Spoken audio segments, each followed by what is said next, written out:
Olá, boa noite, sejam todos muito bem-vindos e bem-vindas ao Sinapse CL desta segunda-feira, dia 11 de setembro de 2023. César, boa noite para você, descansou no feriadão? Boa noite, Rô, descansei um pouquinho sim, boa noite para a nossa comunidade linda, é isso aí, vamos lá. E aí, no feriadão, né, não se falou de outro assunto, obviamente, né, porque Alexandre de Moraes, ministro do STF, homologou, né, o acordo de delação premiada de Mauro Cid à Polícia Federal, né, e ele também concedeu liberdade, autorizou a liberdade provisória, né, do ex-ajudante de ordens do ex-presidente Jair Bolsonaro, que estava preso desde maio. E aí foi assunto do feriado todo, já começou no dia 7 de setembro, né, tudo isso. É um tema quentíssimo, Rô, porque de muitas maneiras é um aspecto fundamental para catalisar o processo que pode conduzir o Jair Bolsonaro à prisão. A essa altura, eu particularmente estou convencido que o Bolsonaro será preso e também estou convencido que a delação do Mauro Cid catalisa em ampla medida esse processo. Porque, veja, uma série de crimes.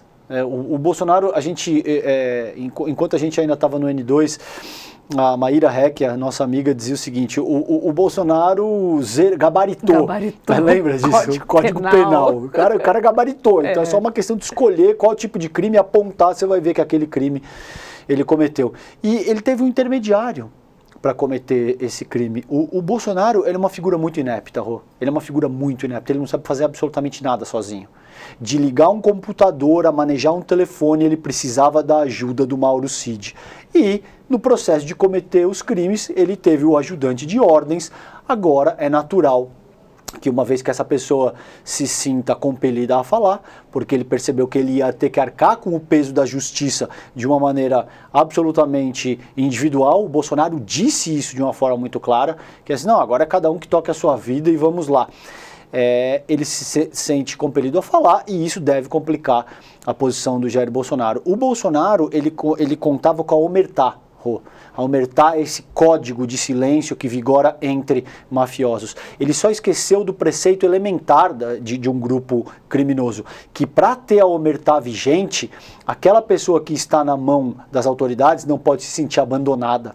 Porque na medida em que ela se sente abandonada, é óbvio que ela também não vai manter a posição para te preservar. Sim. Vamos ver o que acontece em seguida aí, mas a meu ver já é um quadro absolutamente desfavorável para o Jair Bolsonaro. Essas provas existem seguramente, se não fosse o caso, hoje no N1 o Lênio Streck estava dando conta de que para se firmar a delação premiada você precisa ter uma organização criminosa necessariamente, você precisa ter necessariamente elementos novos que você traga à baila e você precisa ser capaz de provar esses elementos. Me parece pouquíssimo provável que se não fosse esse o caso, todos esses elementos, o Alexandre de Moraes não faria essa homologação. É isso que está em jogo agora. Mauro Cid prestou mais de 10 horas né, de depoimento à Polícia Federal. A homologação veio depois e ele deve voltar agora, né, a prestar depoimento. Você acha que agora ele vai levar o quê? Basicamente provas do que ele já tinha falado ou deve apresentar novos elementos, novos nomes?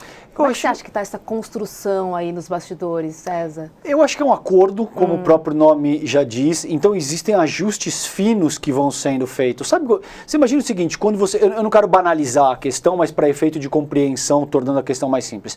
Quando você vai fechar um negócio, quando você vai comprar uma casa, você já decidiu, você já sabe quantos quartos tem, você já sabe quais são as características da metragem da casa, você já sabe todos os detalhes pertinentes àquela casa. Uma vez que se fecha o negócio, cabe ainda definir detalhes de como é que aquela transação vai ser conduzida, o que cabe a cada uma das partes e tal. A meu ver é isso que segue aí, ele vai apresentar novidades para a PF, seguramente, mas como eu sinto, o que deve ser apresentado em ampla medida já foi apresentado, porque senão não vejo o Alexandre de Moraes fechando esse acordo sem ter clareza daquilo que ele está adquirindo, porque ele está oferecendo um benefício bastante significativo para o Mauro Cid, né? Então, vamos ver, mas eu acho que cabe isso, Rô, cabe organizar os detalhes finais do que vai ser apresentado, quais são as provas materiais que vão ser apresentadas para consubstanciar o que está sendo proposto, esse tipo de coisa. E o fato de ter concedido liberdade provisória também mostra muito, né? Mostra. Foi para tremer para quem tem medo, né? A força de ser imputado, dele... de ser citado... A Enfim, data, que a gente estava conversando nos bastidores, a data que ele escolhe para fazer isso no feriado do 7 de setembro, tudo isso traz uma simbologia enorme e, como você muito bem pontuou agora, demonstra força, seguramente. Vamos chamar nosso convidado? Vamos lá. Seja muito bem-vindo, Leandro Assis, que é quadrinista e roteirista de TV e cinema. Que prazer receber você aqui no nosso Sinapse, Leandro. Seja bem-vindo, boa noite.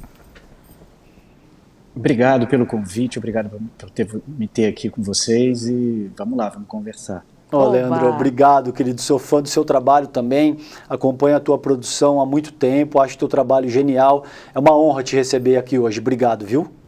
Leandro, a gente conhece bastante, né, HQ de super-heróis, né, HQs infantis. Agora, para começar o nosso assunto, queria entender com você, quando é que os quadrinhos começaram a ser utilizados como forma de discutir questões políticas e também sociais, como desigualdade, preconceito, racismo, privilégios, enfim?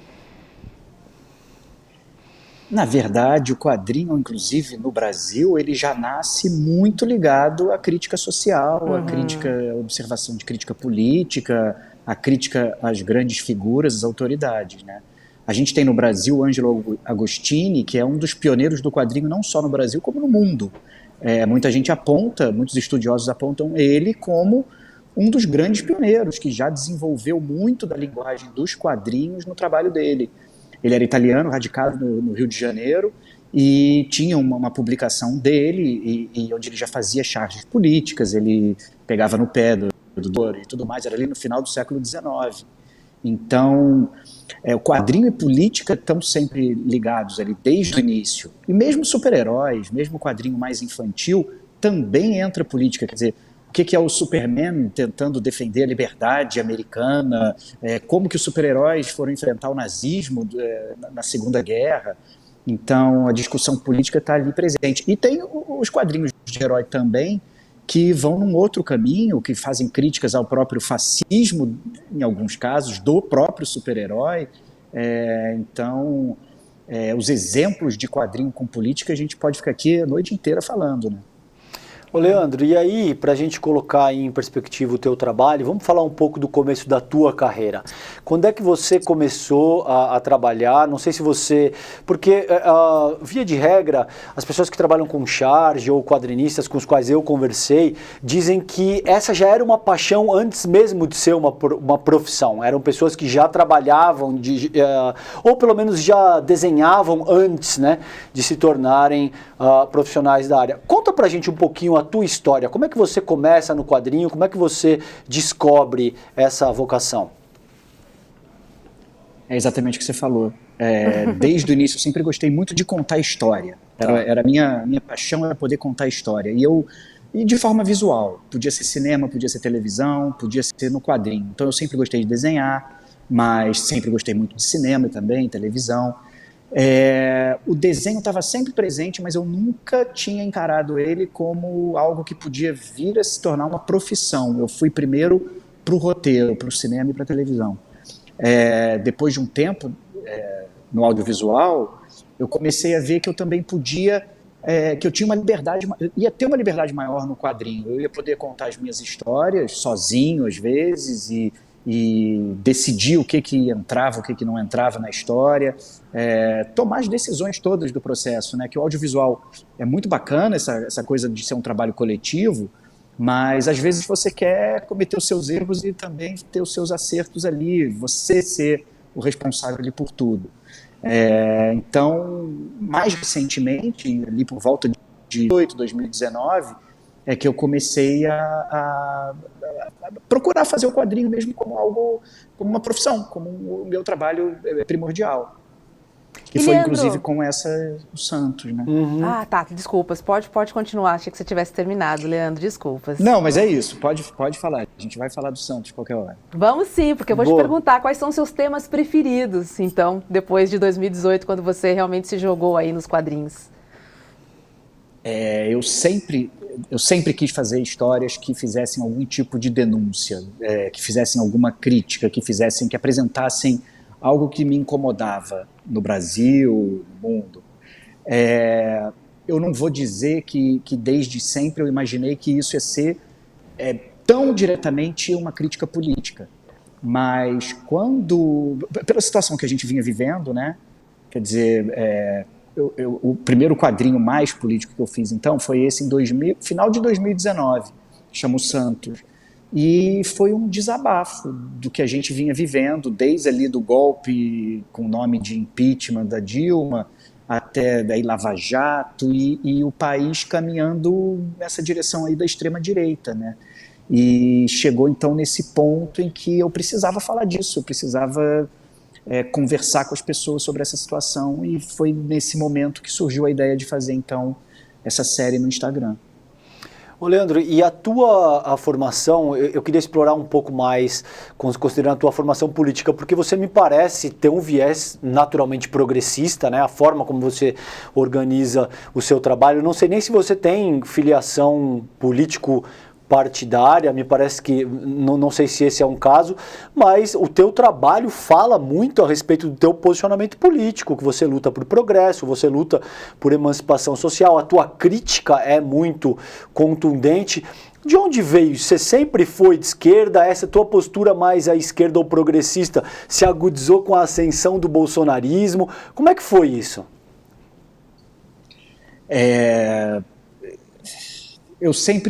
Eu não tenho nenhuma filiação partidária, nunca fui uma pessoa extremamente política, sempre me...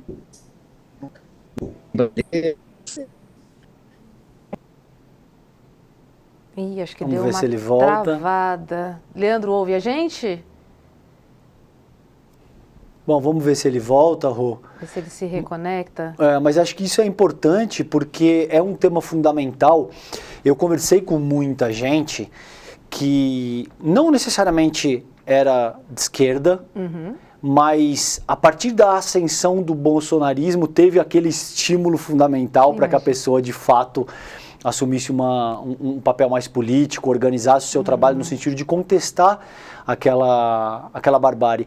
E eu te digo isso porque eu particularmente sempre fui de esquerda, sempre tive uma influência bastante à esquerda na minha vida, mas a partir de 2018, quando eu vi a ascensão do bolsonarismo se materializando, aquilo foi um estímulo muito forte para que eu organizasse a minha vida no sentido de que eu quero produzir algo que seja capaz de contestar esse tipo de barbárie que está se produzindo no Brasil. Então é por isso que eu perguntei isso pro Leandro, porque isso foi um processo que eu vivi também, sabe? De uma Acho maneira que muita muito... gente viveu, né? Eu lembro Ele Não, né? Eu lembro de Ele Não, todo mundo na rua, né? Porque na verdade o que acontece é que todo mundo quis se manifestar, se expressar de alguma forma contra tudo aquilo que estava acontecendo. Leandro, já nos ouve bem agora? Tô ouvindo, vamos ver se vai agora. Vamos lá, querido. Mas é isso que vocês estavam falando, foi a situação do país que fez com que eu sentisse essa necessidade de deixar tudo muito mais claro, né? E foi muito porque também, durante esse processo todo da eleição do Bolsonaro, né? Acho que o que aconteceu muito forte foi um choque de ter visto tanta gente muito próxima a mim, amigos e parentes, que votaram no Bolsonaro. Eu vou dizer que uma parcela ali pequena, porque, vamos lá, votou enganado, não sabia direito quem ele era, acreditou em algumas coisas, acreditou que o Guedes ia ser o grande economista, enfim, uma parcela pequena pode ter sido enganada de alguma forma, pode ter se enganado de alguma forma. Mas a maior parcela ali, dessas pessoas próximas a mim, votaram porque pensavam como o Bolsonaro. Tinha inclusive aquela história de dizer assim, não, o Bolsonaro fala o que a gente pensa, mas que nós não temos coragem de dizer. A quantidade de amigo meu que veio falar isso, como se eu também pensasse aquelas coisas, e ali foi um choque muito grande para mim. Não, eu não sou contra os direitos dos homossexuais, eu não sou contra os pretos, eu não sou contra os periféricos, eu não sou contra, pelo amor de Deus, eu quero o progresso do país, eu quero um país igual. Então, veio essa necessidade muito grande de colocar isso para fora no trabalho. E eu acho que o grande barato da arte também, Leandro, é que a gente consegue dizer algumas coisas de uma outra maneira. Eu lembro muito das discussões familiares, almoço em família, com bolsonaristas na mesa, e tudo que você falava era rebatido, tudo tinha um texto pronto. Eu acho que para a arte funciona um pouco diferente, porque você acaba descaracterizando ou solicitando um pensamento crítico sobre a sua obra. Seria um pouco assim, na verdade, a própria função da arte, como, né, de uma maneira bem ampla? Eu acho que sim, eu acho que inclusive, se a gente for falar diretamente assim, do quadrinho, especificamente do quadrinho, eu acho que uma grande vantagem que o quadrinho tem é que é lúdico, é desenho, remete a uma coisa infantil, mesmo que o meu quadrinho não seja nem traços muito infantis, mas remete a uma coisa ali mais amistosa até, vamos dizer, Sim. lúdica, e que faz o leitor baixar a guarda. É isso. E se deixar, se entregar mais para aquilo ali que ele tá lendo. E o quadrinho traz também uma agilidade, né, uma capacidade de você fazer paralelos, de você fazer a pessoa se identificar com a vida do outro. É uma maneira muito, muito boa de acessar a mente da pessoa e fazê-la, então, baixar a guarda e, por um instante, se colocar no lugar do outro. Eu acho que o quadrinho tem essa força muito grande, sabe? Maravilha, gera uma empatia, né, Leandro?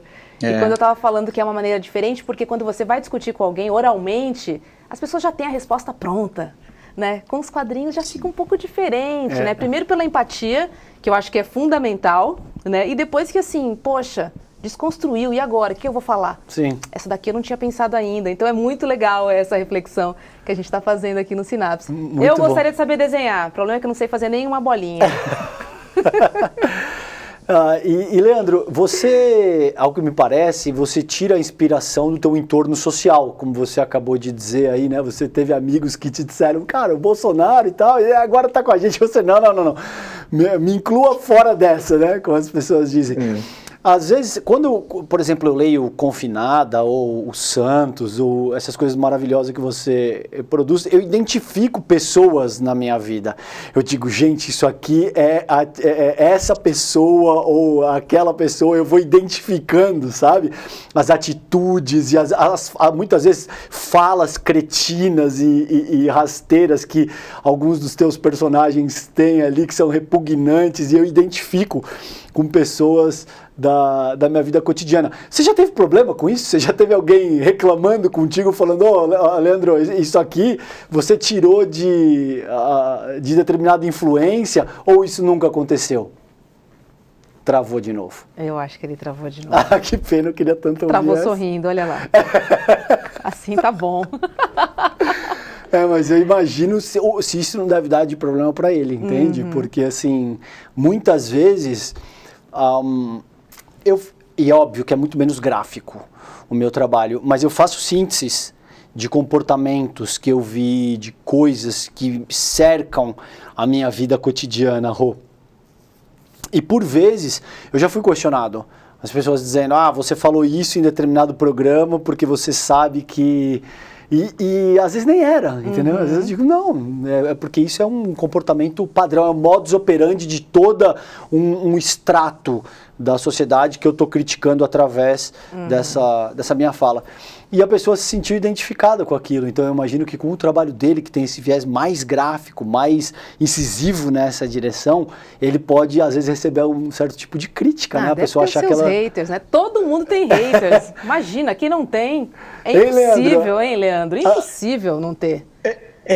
Assim, as histórias que eu coloco ali, algumas que eu vi, que eu presenciei, eu devo dizer que essas pessoas eu já não estou mais muito em contato com elas, né? Já são pessoas que eu já tinha excluído um pouco ali do meu círculo.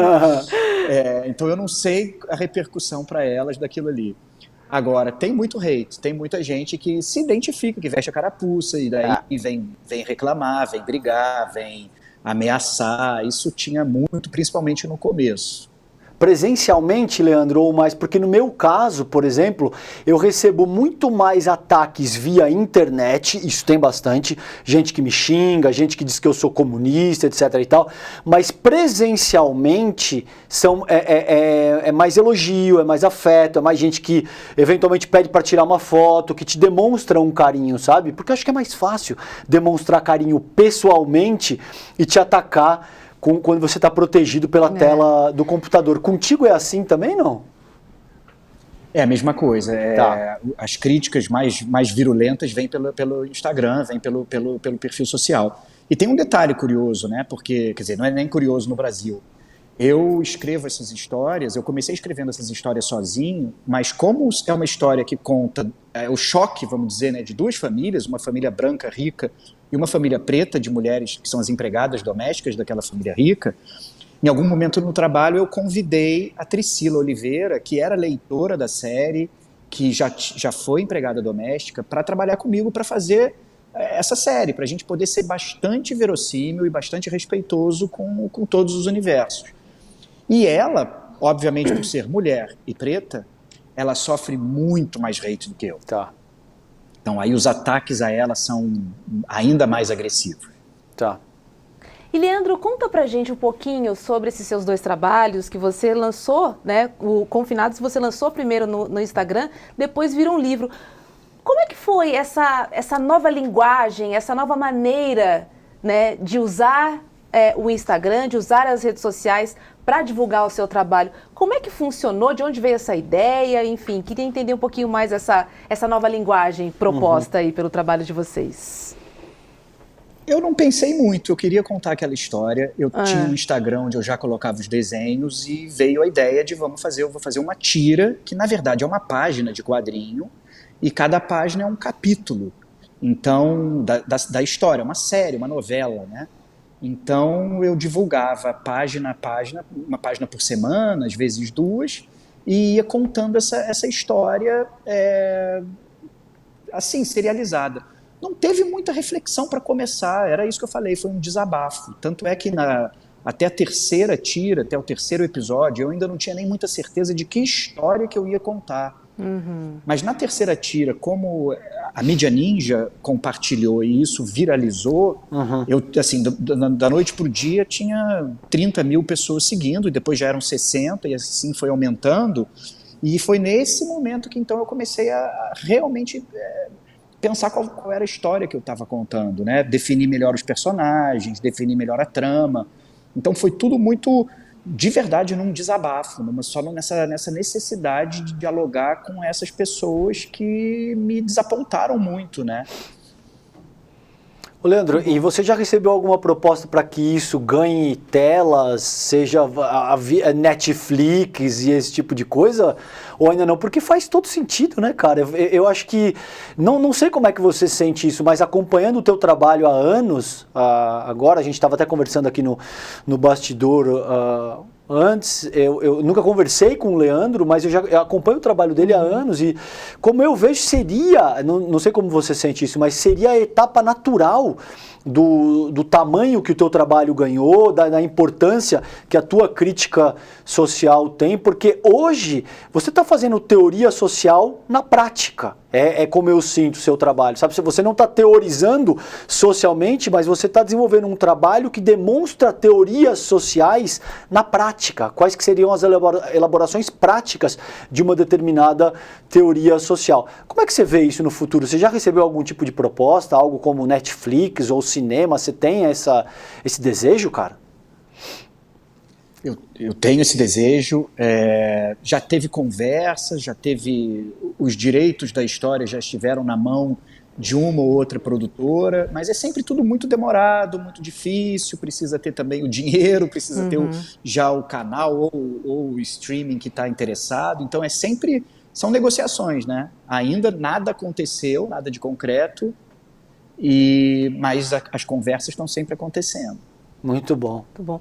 Leandro, traz algumas passagens de Confinada para quem não conhece ainda, mas só a título de curiosidade, dá um aperitivo aí pra gente.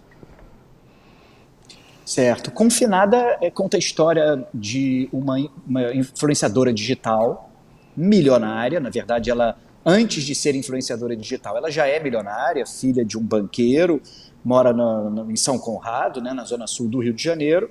E ela, na pandemia, ela vai ficar na mega cobertura que ela vive, confinada com uma empregada doméstica, com a Ju, que é a única que acaba aceitando isso, ela ameaça até demitir as outras, no final dispensa, e aí a Ju fica com ela, e aí nós acompanhamos essa dinâmica dessas duas mulheres que estão ali vivendo nessa cobertura.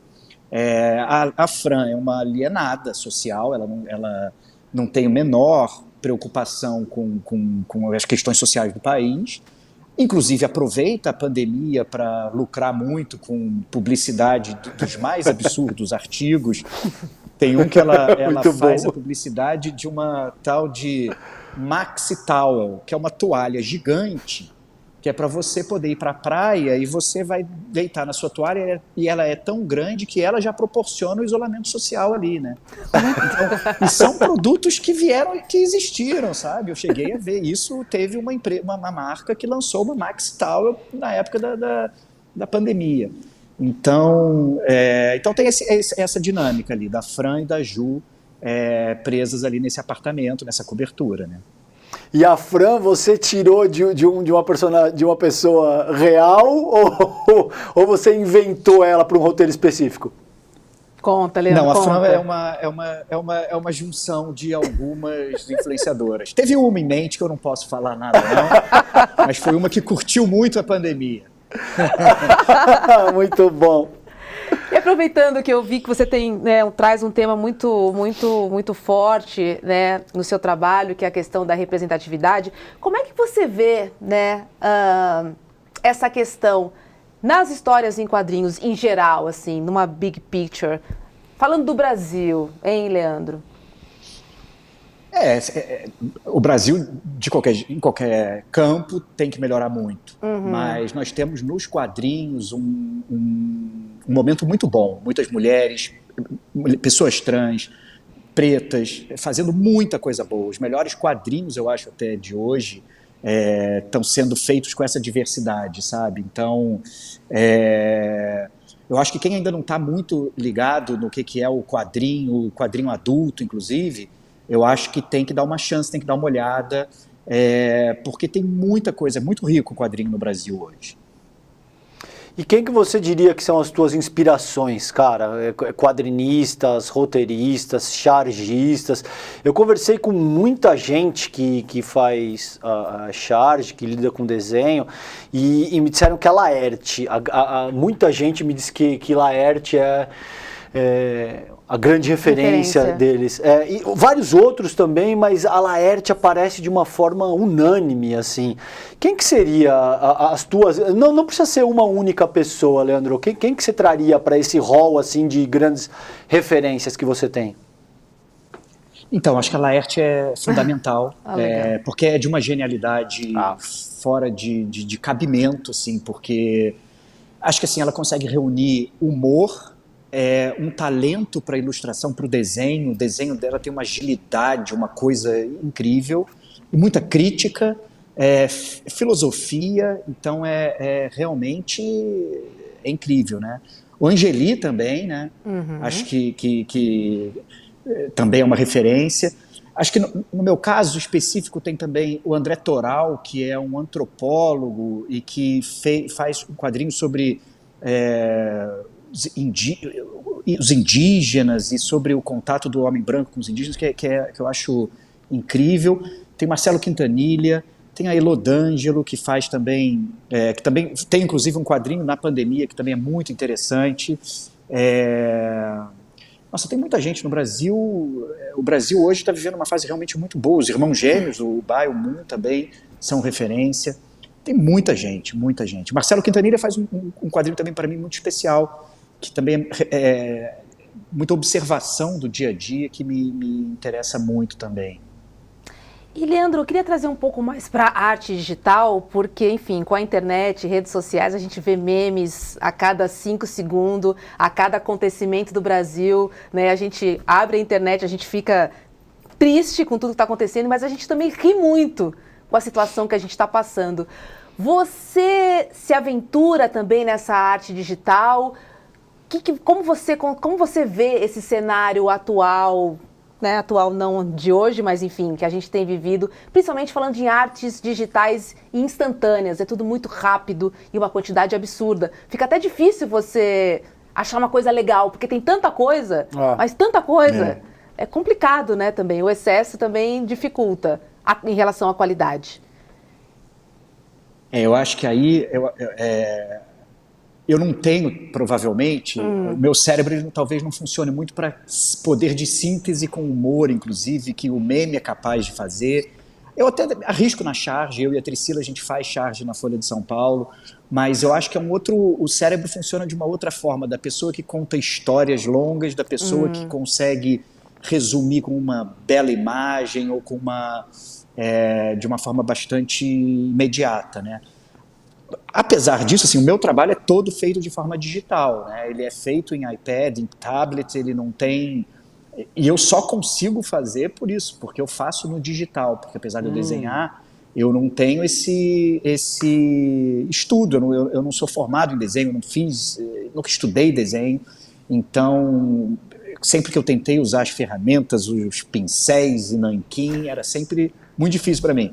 Então o digital eu consigo simular esse efeito analógico, mas fazer tudo de forma limpa, direto ali na tela, né? Você não tem sketch, então? Você não faz um sketch ou faz o sketch já digital? Já tudo digital. Como são vários pincéis, né, mesmo no aplicativo, então eu tenho o pincel que é um lápis, eu posso usar ele primeiro para fazer um sketch, depois eu pego o pincel que é o nanquim e vou fazendo daí por cima. Mas é tudo com uma facilidade, com uma agilidade muito maior, né, uma rapidez muito grande. E aí tem os pincéis que simulam a aquarela, guache, então fica essa aparência de físico, de analógico, né? Tá. E você tem alguma perspectiva de projetos internacionais, Leandro? Porque, por exemplo, eu vi a capa do meu primeiro livro, que foi o Ascensão do Bolsonarismo, eu fiz com um artista que chama Butcher Billy. Não sei se você conhece incrível. É claro. incrível, o Butcher é incrível o trabalho dele. Ele fez a primeira capa do meu livro e esse cara estourou na Europa. O Butcher Billy estourou, começou a fazer coisa para McDonald's, para multinacionais, assim, tá estourado na Europa. E quando eu vejo alguém com o teu talento e com a tua qualidade, e não só gráfica, a qualidade daquilo que você roteiriza, a competência com que você é capaz de traduzir questões sociais através do seu trabalho, eu me pergunto se já surgiram convites para produzir fora do país, se você tem a perspectiva de desenvolver uma carreira internacional. Bom, primeiro agradeço aí todos os elogios. Eu moro hoje em Portugal. Tenho essa vontade, sim, de inclusive tentar desenvolver alguma coisa por aqui. Mas eu estou de 2019 até 2-3 meses atrás completamente mergulhado nesses dois projetos que são Santos e Confinada, que na verdade, de fato, eles são um projeto só, né? O Santos, na verdade, a Confinada é um spin-off do Santos, é a mesma família, só que o Santos se passa fora da pandemia e Confinada dentro da pandemia. Então, de verdade, eu estou ali de dezembro de 2019 até alguns meses atrás, só contando essa história, completamente focado nela. Agora, com o fim da série, é que eu estou começando a ver o que vai ser o próximo projeto, né? Está procurando o próximo projeto. Eu ia te perguntar agora, o que está te incomodando no Brasil e se esse incômodo estaria relacionado, então, a esse novo projeto? Sim, eu acho que o próximo projeto ainda vai ser para falar da família tradicional brasileira ali, de falar, só que, vamos ver, ainda não tenho muita certeza, ainda estou aqui pensando. Tomara que tenha alguma chance de você incluir aí o Bolsonaro preso nesse novo projeto. Essa é uma série que a gente gostaria de ver o final, hein, Leandro? E como é que você está acompanhando, cara? Se você fala de Portugal aí, a gente conversou, né, com... Esqueci o nome. O Zé de Abreu. Que estava em Portugal? Em Portugal. O Antônio Grassi também estava em Portugal, né? O Antônio Grassi estava em Portugal também. E a gente conversou a semana passada como é que essas pessoas sentiam a realidade aí em Portugal. Eu perguntei para o Grassi, eu ouvi falar que ocorrem muitos casos de xenofobia contra brasileiros aí em Portugal. Não sei se você vivencia isso, se você já presenciou alguma coisa desse tipo. E como é que está a imagem do país, Leandro, aí em Portugal, depois do bolsonarismo e com a vitória do Lula agora nesses 8, 9 meses? Xenofobia acontece aqui, de novo, como no Brasil, a xenofobia está também diretamente ligada ao tom da sua pele, o seu dinheiro, a condição com a qual você chegou aqui, o trabalho que você desempenha aqui. Então, algumas pessoas acabam ficando muito mais blindadas dessa xenofobia. Mas vai ter sempre, é bem possível ter uma crítica se acontecer um problema no trânsito e um deles for um brasileiro, pode só vir ali uma frase, né, uma crítica por isso. Por outro lado também, de um modo geral, que a gente também vê muito, é que existe um amor muito grande pelo Brasil. Existe sempre uma incredulidade do Brasil ter passado pelo Bolsonaro. O que a gente mais ouvia aqui, quer dizer, logo no começo, antes da pandemia, você ainda podia encontrar algumas pessoas alguns portugueses que até gostavam do Bolsonaro. Tá. Que viam ali alguma coisa, ele é militar, ele é sério, ele é aquilo, ele é aquilo outro.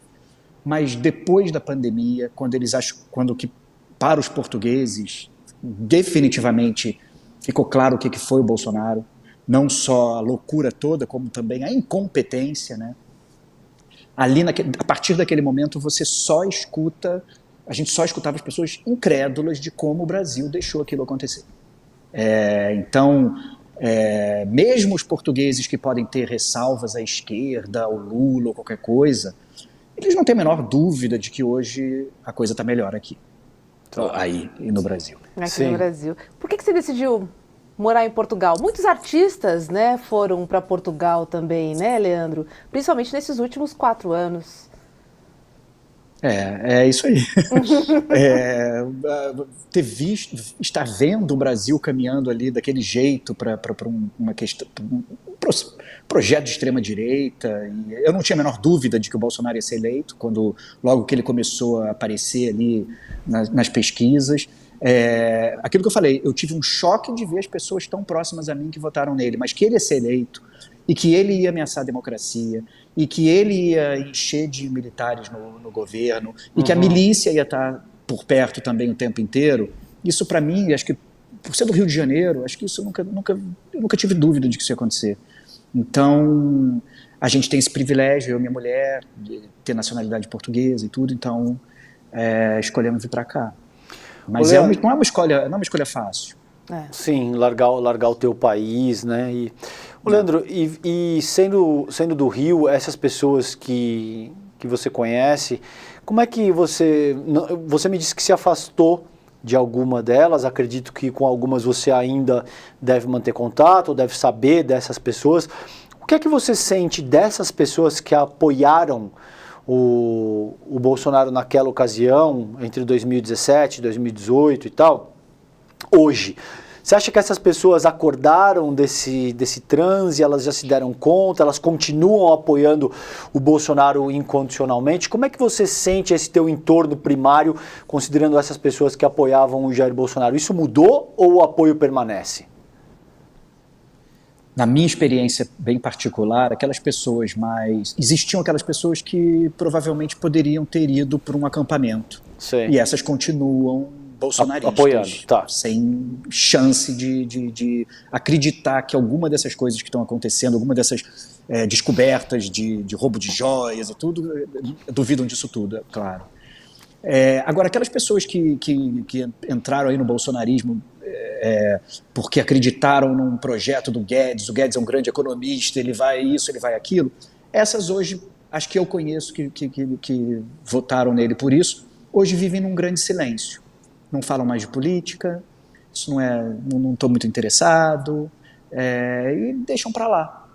Acho que são pessoas que têm também, de novo, um privilégio de que realmente o Bolsonaro e todo o projeto dele nunca ameaçou essas pessoas de verdade, né? Eles não eram alvo dessa extrema-direita, não eram pobres, não eram pretos, não eram homossexuais, então é fácil também agora de esquecer que votaram no Bolsonaro.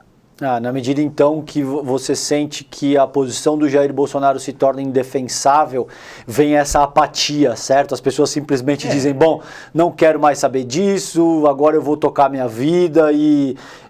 não quer dizer que elas mudaram, certo? Internamente elas continuam sentindo... Quer dizer que aparecendo um novo Bolsonaro Exato. que use bem o talher, vão continuar votando nele. Esse é o ponto mais importante. E quem é que você vê que seria, o teu termo é ótimo, é ilustrativo, quem é que você vê que seria o Bolsonaro que usa o talher? Seria mais a Michelle, seria o Tarcísio, seria um Sérgio Moro, acompanhando a vida sociopolítica do país a essa altura, quase que por profissão, né, que é que você tem que fazer para tirar os teus enredos. Quem que você acha que está numa posição mais adequada para assumir esse espólio bolsonarista? Bom, eu espero que o Moro não tenha mais chance nenhuma, apesar de eu achar que para certas pessoas ele ainda seria viável, né? Uhum. Mas eu acho que eu tenho um certo temor ali de que um Zema da vida consiga, apesar dele não ter a mesma força que o Bolsonaro teve ali no começo, né? Uhum. Mas eu tenho medo de que surja, eu não sei, eu acho que nenhum desses que você comentou, eu vejo com um perfil de agradar pelo menos essas pessoas próximas a mim, com esse perfil assim, de pessoas de negócio, empresários que prezam por uma economia liberal e não sei mais o que, eu não vejo que nenhum desses ali vá agradar. Agora, se surge um cara ali, um empresário bem-sucedido, aí eu acho que volta a ser possível essas pessoas adotarem rapidamente ali um projeto mais de extrema-direita, sim. Tá. Você perguntou da direita, eu vou perguntar da esquerda então, Leandro, né? Vamos fazer um cenário aqui que a gente não tenha a reeleição, né, do presidente Lula. Quem você vê como representante da esquerda aí, um provável opositor a esse nome que você acabou de dizer pra gente, esse nome hipotético dessa pessoa? Eu não sei, eu gosto do Boulos, mas eu não sei dizer se já é o momento, né? Mas eu gosto muito dele. Boulos, Guilherme Boulos. Então vou te fazer uma pergunta complicada aqui, apimentada. Tem uma discussão muito forte acerca da candidatura do Boulos para a Prefeitura de São Paulo no ano que vem, nas municipais do ano que vem. E aí tem o seguinte panorama, Leandro. O Boulos aparece com algo entre 30 e 32%. Em seguida, você tem o Ricardo Nunes, que é o atual prefeito da cidade, que tem 24%. E é aí que a coisa fica interessante. Por quê? Em terceiro lugar aparece a Tabata Amaral, com 11%, que vem da escola Lehman, que vem da Fundação Lehman e tem todo esse viés liberal ao qual você se refere, por exemplo, que encanta boa parte das classes mais abastadas do sul e do sudeste do país. Em quarto lugar, com cerca de 8%, vem o Kim Kataguiri, que é uma figura do MBL, que, exatamente, que a tua reação denota que você entende bem de quem é que nós estamos falando. Então, veja, se você soma a Kim Kataguiri e Ricardo Nunes, mais a força que o MDB do Ricardo Nunes, que deve ser capaz de atrair o PSDB, tem também, pode ficar muito complicado para o Boulos. A alternativa aí seria o Boulos procurar uma conversa com a Tabata, talvez já no primeiro turno, ou muito possivelmente, aí seguramente tem que ser algo para o segundo turno, caso a Tabata não passe, eu acho que ela não passa. Como é que você sente essa questão? Eu fiz uma enquete no meu Twitter, deu virtualmente empatado, assim, sabe? 50-50 quase. Uma margem muito pequena. Como é que você sente isso? Você acha que o Boulos deveria conversar com a Tabata, deveria fazer concessões de cunho mais liberal para tentar garantir essa vitória à prefeitura da cidade? Olha só, eu não sei se está muito precipitado para tomar uma decisão dessa agora.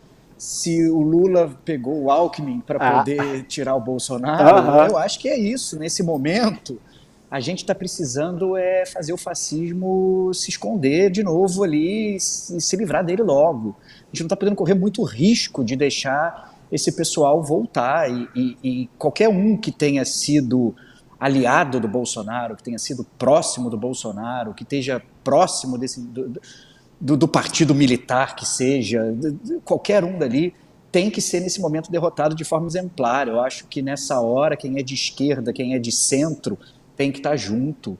Quem é até de direita, mas é uma direita humana, sabe? Tem que estar junto para se livrar desse projeto mais realmente fascista.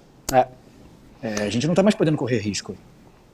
Concordo, eu fui muito criticado dentro da esquerda, inclusive, Rô, por causa disso, mas veja, se você tem os 32, 33% do Boulos, mais 11% da Tabata, isso vai para 44, 45% e pode ser o suficiente para resolver a contenda no primeiro turno, talvez, inclusive, entendeu? Então, acho que esse raciocínio apresentado pelo Leandro é muito pertinente, faz todo sentido, porque o que está em jogo aqui é o combate a uma proposta de cariz nazi-fascista no começo do século XXI e que o bolsonarismo é uma pequena expressão desse processo, mas ela não é nem de longe a única expressão. A gente pode ter outras reformulações que vão agudizar ainda mais o que foi o próprio bolsonarismo. E talvez a aliança seja o mais razoável, né? Pelo menos para garantir, né? Não perder das mãos. E, Leandro, me conta um pouquinho, como é que está em Portugal? Aí, aqui a gente vive, né, a ameaça de golpe, a gente vive a ameaça, né, dos neofascistas. Como é que está aí em Portugal, uma situação mais tranquila, né? Olha, eu vou dizer que eu acompanho muito mais o Brasil ainda do que realmente a realidade política aqui de Portugal, até porque existe uma certa tranquilidade. Aqui tem o Chega, que é uma espécie de bolsonarismo aqui, é a direita extrema deles, que vem ganhando espaço a cada nova eleição. É preocupante, eu me preocupo, porque eu acho que, assim como aconteceu com Bolsonaro, muita gente ainda se diz chocada com o Chega, ainda coloca o Chega como uma não opção, mas você já começa a ver aqui e ali portugueses de uma elite econômica que já consideram sim o Chega. Então, isso é o que mais me preocupa por aqui. E assim, Portugal está vivendo, por conta de guerra, pandemia, também está vivendo um momento difícil de alta de preços, os aluguéis e tudo mais. Então, assim, não dá para dizer que aqui também esteja às mil maravilhas, mas ainda está melhor do que o Brasil nesse sentido, né? Ô Leandro, e no teu trabalho, me corrija se eu estiver errado, mas além da crítica social muito ácida, tem um quê de humor também. Eu dou muita risada lendo as tuas histórias e lendo os teus roteiros. E como é que você pensa isso de forma deliberada? Quando vocês estão conversando, isso acaba surgindo de uma maneira espontânea? Essas coisas, por exemplo, as futilidades assim da blogueira, algumas questões assim da família tradicional, é maravilhoso, e eu dou risada sozinho. Às vezes eu fico me deliciando com essas questões que constam no teu trabalho, no sentido desse viés mais humorístico. Como é que você organiza isso? O humor, a gente decidiu que tinha que entrar com mais força na Confinada, porque como a Confinada se passava na pandemia, nós estávamos vivendo a pandemia, tinha uma vontade de trazer alguma leveza para aquela crítica ali social. A gente ia continuar fazendo as críticas, a gente tinha que falar de mortes, a gente tinha que falar da situação que a gente estava vivendo, o negacionismo do governo e tudo aquilo, mas a gente queria que as pessoas se divertissem também um pouco, né? A gente queria trazer esse alívio.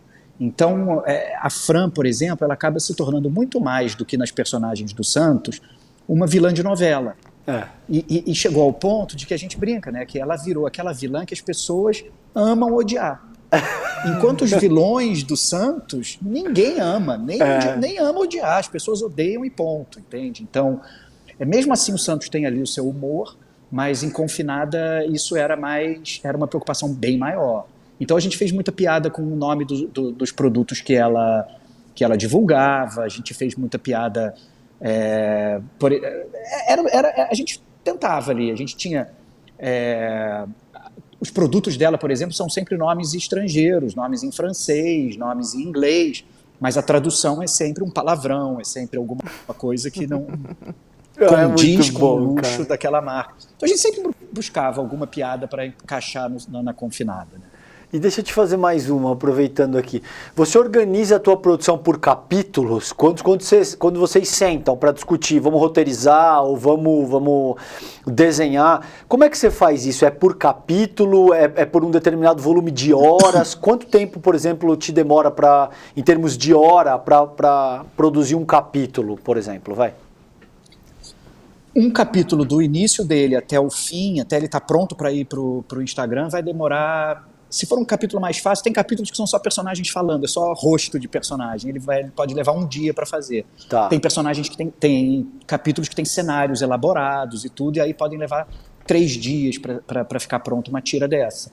E é isso, a gente pensa uma situação, tem uma história que a gente já sabe desde o início, qual é a história que a gente está contando, a gente sabe onde é que nós queremos chegar, como uma novela, né?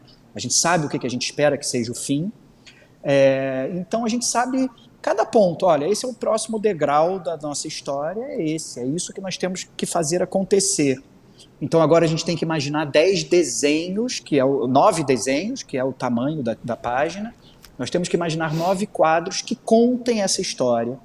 E esses 9 quadros têm que terminar num clímax, num gancho, e ou muito no Santos, a gente sempre falava isso, num soco no estômago.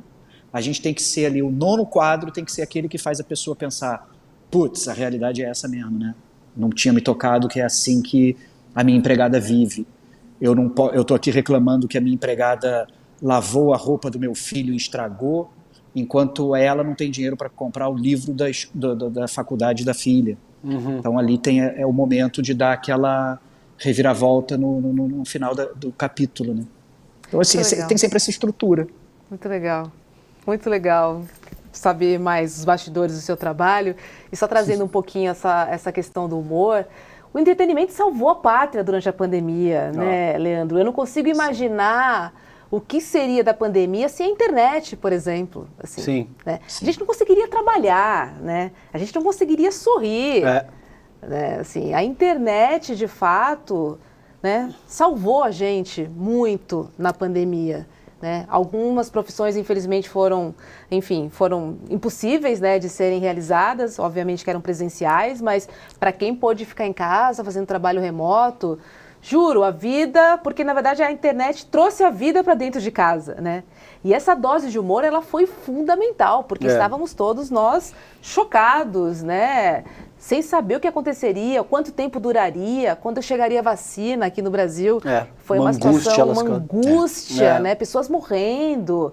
Foi muito pesado. E isso, para mim e para Priscila, foi muito emocionante que em novembro nós tivemos na CCXP, que é a convenção de quadrinhos que acontece em São Paulo, e finalmente eu pude encontrar leitores, né? Eles iam lá na nossa mesa, pegar autógrafo e tudo.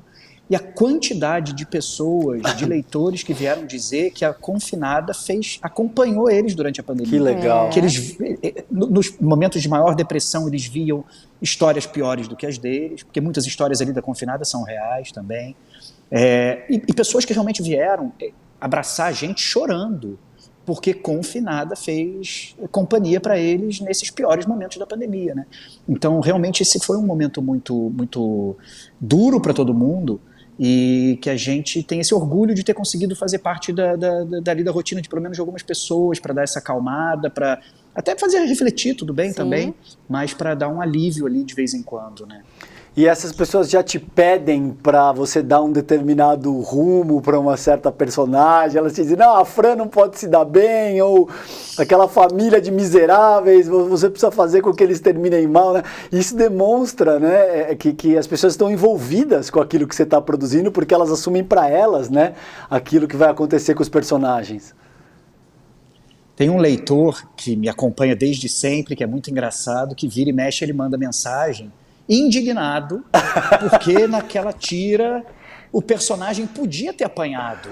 Por que não bateram nele naquela tira? Muito bom. As pessoas entram mesmo na história, né? Acho que tem uma diferença grande também entre você poder acompanhar uma história e assistir ou ver uma história fechada, né? Um filme que tem lá o seu começo, meio e fim, você não tem a mínima interação, você assiste, né? Aquela passividade total. Já nesse trabalho é diferente. Não, e mais acessível, né? Uhum, e no Instagram? E no Instagram tem os comentários, as pessoas comentam, mais acessível. e eu converso com elas. Então eu tiro ideias dos comentários. Já teve gente que entrou no Santos, nos comentários, para criticar, e pessoas que foram super racistas, preconceituosas. Eu peguei os comentários dela, na tira seguinte eu fiz um diálogo usando os comentários delas e colocando um personagem para responder. Então todo esse tipo de coisa, essa interação, essa troca... É assimilada. Pra gente é possível por causa do Instagram, né? Claro. Que legal. Ô, Leandro, a gente está caminhando aqui acho que para os nossos quatro minutinhos finais, mas tem uma questão que eu não posso deixar passar contigo, que é o seguinte: existe um limite para aquilo que você... eu gostaria de ouvir a tua opinião enquanto artista. Existe um limite para aquilo que você produz dentro da arte? E eu vou dizer para vocês por que eu tô propondo isso. Eu vi, por exemplo, pessoas que organizaram peças nas quais existiam atos deliberados de agressão, tá? Por exemplo, com um taco de beisebol batendo na cabeça de um personagem que simulava um personagem da extrema direita nacional. E, de muitas maneiras, isso é arte. A gente tem, por exemplo, Bastardos Inglórios. Você tem o urso lá, vocês sabem do que eu estou falando, o urso judeu, que ele mata um nazista com um taco de beisebol e tal. Como é que você enxerga isso? Existe um limite para esse tipo de coisa? Porque eu nunca vi nada de violência mais explícita no teu trabalho, por exemplo. Não sei se isso não faz parte do teu universo ou se é um cuidado deliberado que você toma. Como é que você sente essa questão? Existe um limite que a arte deve respeitar nesse sentido ou dentro da arte vale tudo? Eu não diria que vale tudo. Eu acho que vale o que for coerente com a história, com os personagens e com o que você está contando. Eu acho que não vale você apelar, não vale esse tipo de coisa. Acho que também não vale em forma nenhuma, para mim, no meu contexto, na minha forma de pensar, não vale fazer nada que seja opressor, ou seja, eu não quero humilhar ou atacar a minoria ou coisa parecida, em hipótese alguma. Agora, a violência faz parte, então eu não fugiria da violência ou de cenas mais fortes no meu trabalho. É claro que como eu faço no Instagram, eu preciso cumprir as regras do Instagram também. Perfeito. Eu já tive várias tiras que foram censuradas e que foram tiradas do ar porque eles julgaram ou porque foram denunciadas por leitores, né? Então, por exemplo, Leandro, eu tenho que ter. Só para a gente colocar em perspectiva, por exemplo... Tinha uma tira que aconteceu com meu avô, era uma história do meu avô era racista, e o meu avô contava que foi a Aparecida do Norte, porque ele tinha medo de morrer e ir para o inferno por ser racista. Então, ele chegou no padre lá e perguntou: padre, eu não gosto de pessoas pretas, eu vou para o inferno? E o padre disse para ele assim: você faz mal aos pretos? Você prejudica os pretos? O meu avô teria dito: não, eu só não quero eles perto de mim, eu não me meto com eles, eu não quero que eles se metam comigo. E o padre pensou um pouco e falou: não, ok, você não vai para o inferno. E quando meu avô estava saindo, o padre falou: e vem cá, só falar uma coisa, eu também não gosto de preto. E isso é uma história real que meu avô contava feliz, porque então o padre me liberou dizendo que eu não ia para o inferno. Okay. Essa é uma história verdadeira e que eu assumo o racismo do meu avô. Sim. Essa tira foi excluída do Instagram por um ataque em massa de católicos, dizendo que eu estava mentindo e denegrindo a imagem da Igreja Católica. Quando, na verdade, eu estava apenas reproduzindo uma história em que retratava um padre que era racista, meu avô que era racista. E o que eu podia responder para essas pessoas era: olha, eu sei de pecados muito maiores de vários padres da Igreja Católica, e nem falei deles aqui, não era esse o caso, era só mesmo apresentar um personagem que faz parte da história e que era... nesse momento foi inspirado num caso do meu avô. Então, assim, várias tiras durante o trabalho foram excluídas, algumas pelo próprio Instagram e outras por leitores que faziam denúncias, né, de situações como essa. E conta pra gente, Leandro, Confinada já virou livro? Já está disponível? Podemos Confinada encontrar? já encontra nas melhores livrarias do ramo pela editora Todavia. E o Santos sai aí agora no final do ano. Opa, que legal. Aproveitando o serviço, passa o seu arroba para a galera também, para quem não conhece o trabalho do Leandro, conhecer, porque é muito legal e a gente recomenda. O meu arroba é péssimo, então eu vou falar, é Leandro Assis Ilustra, mas tem uns traços no meio, mas se colocar Leandro Assis Ilustra, já aparece. encontra. Então faz o seguinte, querido. vai na página do ICL Notícias ou na minha página do César, a gente deu um arroba pro Leandro, só você ir lá e seguir para conhecer o trabalho dele, que é muito, muito, muito legal. Eu adoro o seu traço, mas estou surpresa em saber que você não fez curso de desenho. Essa foi a grande revelação para mim, Leandro. Que bacana, que bacana.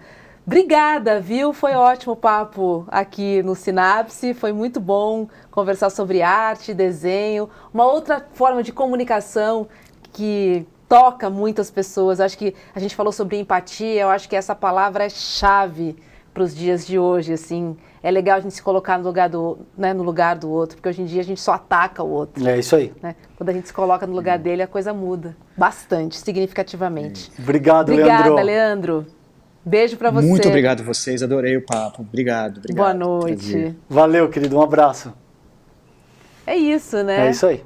Muito bacana. Não sabe desenhar. Olha só. Até parece, né? Vai vendo, né? É isso aí, gente. Sinapse de hoje fica por aqui. Vamos lembrar a programação do ICL, que começa às 7 horas da manhã, com Leandro Demore, das 7 às 8 da manhã. E logo depois tem o ICL Notícias, primeira edição, com Vívio Mesquita, Eduardo Moreira e também William De Luca.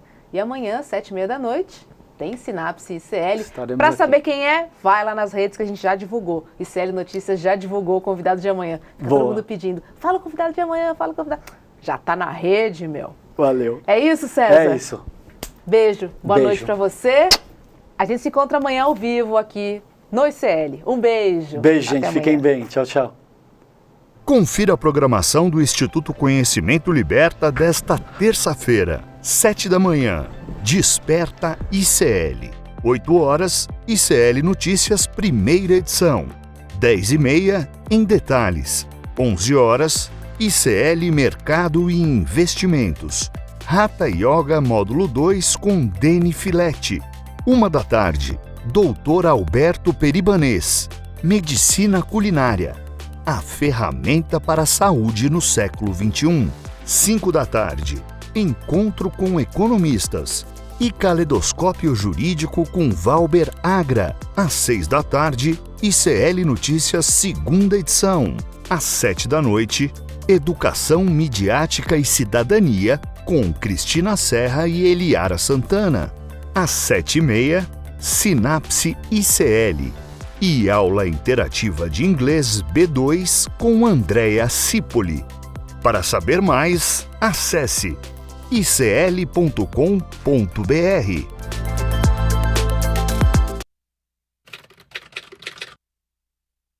Respeitar a liberdade de expressão é absolutamente fundamental para que a gente consiga manter o nosso Estado democrático de direito. Ela é um pilar muito importante que caminha com quem luta por direitos. Esses direitos são garantidos especialmente se a imprensa tiver a possibilidade de fazer um trabalho justo e também verdadeiro. A ditadura acabou definitivamente com a aprovação da Constituição de 1988. Mas tem muita gente que não sabe disso ou não gosta disso. Felizmente, a experiência da censura tem se repetido no Brasil. Em plena democracia, a censura vem por meio de alguns juízes, de decisões do Poder Judiciário. Em 2023, a gente ainda tem ações que beiram a censura, ou pelo menos eles tentam. Ainda acompanhamos processos judiciais que censuram reportagens. Denunciando. O Brasil é um dos países do mundo onde veículos de jornalismo, veículos de mídia, sofrem mais assédio judicial. Você afoga o veículo de comunicação com vários processos judiciais e esses processos judiciais fazem com que o veículo acabe perdendo a liberdade de falar o que pensa porque tem medo de ser processado novamente. Grupos de extrema-direita, principalmente, usam o argumento da liberdade de expressão para o cometimento de crimes. A liberdade de expressão, ela não compreende a prática de crimes. Porque ninguém deve ter liberdade para fazer pregação de ódio ou atentar contra o Estado democrático de direito. E aí a liberdade de expressão encontra o rigor da lei. Não há censura, viva a liberdade de expressão responsável e democrática.